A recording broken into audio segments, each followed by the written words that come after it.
distilled 1937, bottled 19. It should be bottled 1959, I think, but it's 1957 for some reason. Anyway, that's what it said on the label.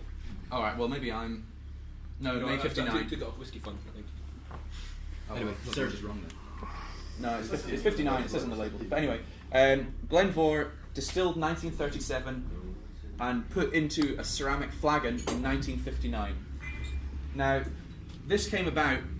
I don't know. I assume most of you know of Dornoch Castle Hotel, run by Phil and Simon Thompson. We all like to. We have a little club called the Glug Glug Club, and we, with John Beach at Fiddler's Hotel in Drumnadrochit, we buy interesting bottles at auction and share them out. And an auction came up in Perth, which was selling an ex-cellar from a big house in Dundee. And from this cellar came these flagons containing whiskey. And they weren't listed very well in the auction. It was just a simple description and a picture of these flagons.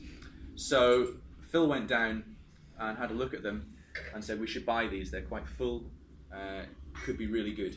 So I thought, let's take a risk. So I think we got them for a reasonably good price. There was 2 flagons.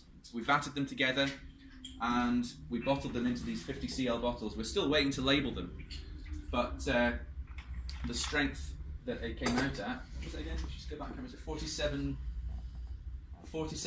82 proof, so about 47% alcohol. And this was a guy who was filling his own whiskey into flagons and keeping it in his basement, in his cellar in Dundee for decades. He had a Springbank, he had Old Glenlivet as well, all in flagons, and Phil bought the lot, but the Glen Mhor we shared, so we ended up getting about 13 bottles each.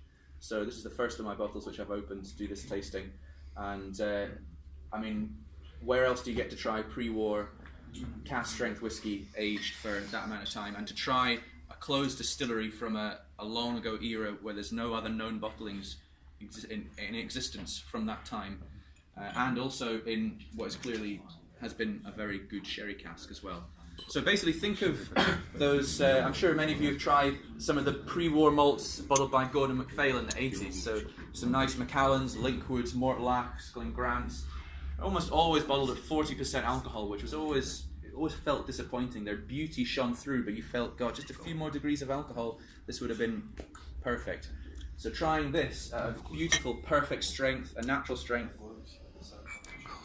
I don't know, I love this whiskey. Obviously I do, because I quite happily put my hand in my pocket to get it, and I'm very glad that we got it. And I'm quite pleased to be able to share it with you today. What do you think, Johnny?